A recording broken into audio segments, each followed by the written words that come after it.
1,000 inventions. Inventions such as the clock, the lawnmower, the horseshoe, the refrigerator, the light bulb. There was a black man by the name of Lewis Howard Latimer that actually invented the carbon filament in the light bulb that made it stay lit. But the credit was given to Thomas Edison.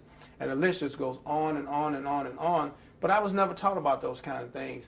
And so, I oftentimes ask myself, if I had that kind of knowledge, if I had that kind of insight, if I had that kind of information, it would have motivated me to believe that black people could do and be more than just athletes and entertainers. It would help me to understand that black people could be great thinkers, critical thinkers, engineers, scientists, and make major contributions to the world. And so when I went over to the prison about a week ago, over to the medium security, I noted those brothers over there lacked the knowledge of themselves, and they lacked the knowledge of their history and their culture. And that's dangerous. Carter G. Woodson used to always say that, again, when you want to control a man's mind, you control his behavior. So if you put negative thoughts into his head, or you teach him from the standpoint of being a slave, or being less than, teach him from the standpoint of being inferior, his behavior is going to reflect that. If you teach him from the standpoint that he's great, if you teach him from the standpoint that he can be a scientist, that he can achieve anything in the universe that he desires to do, then his behavior is also going to reflect that also. There's a concept in psychology, what we call learned helplessness. And that means that when a person has been introduced to so much negative knowledge that their behavior reflects that or amplifies that. And again, the reverse of that is that when a person is given love, when they're given positive guidance, positive direction, information on their history and culture, they're going to manifest that. And so that's the power of knowledge, and that's the psychological impact of slavery, how many black people, even to this day, see themselves as inferior. And another case in point is that we have a color distinction in our race. We have members of our race who are jet black, who are brown, who are caramel, who are caramel, who are somewhere in between. And historically, in the 60s, 70s, and even the 80s, the representation that we saw on American television was always an African American who was light or damn near white. They were socially acceptable. Anybody who was brown or dark was not, who was not embraced.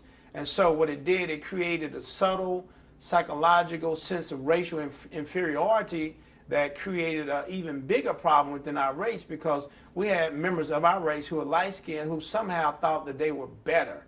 And that created a division within our community and within our race, again, that pitted one against the other, which was a social and psychological desire of white people who manifested that kind of thinking, which stems from the Willie Lynch, which stems from slavery, where the lighter skinned slave was always permitted to enter into the house, but the black slave or darker skinned slave always worked in the field. And so we see that in New Orleans, we see that throughout the country.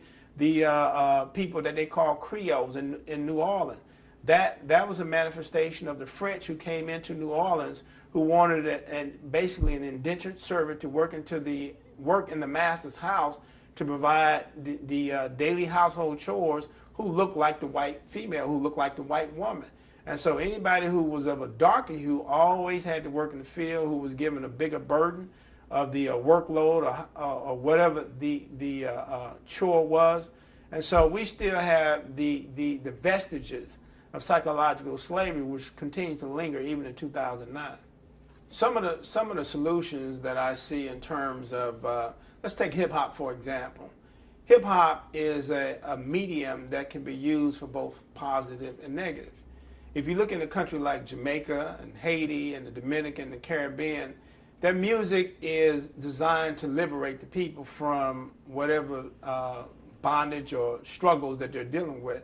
It's used as an educational medium. It's used as a medium to entertain, to inform, to enlighten.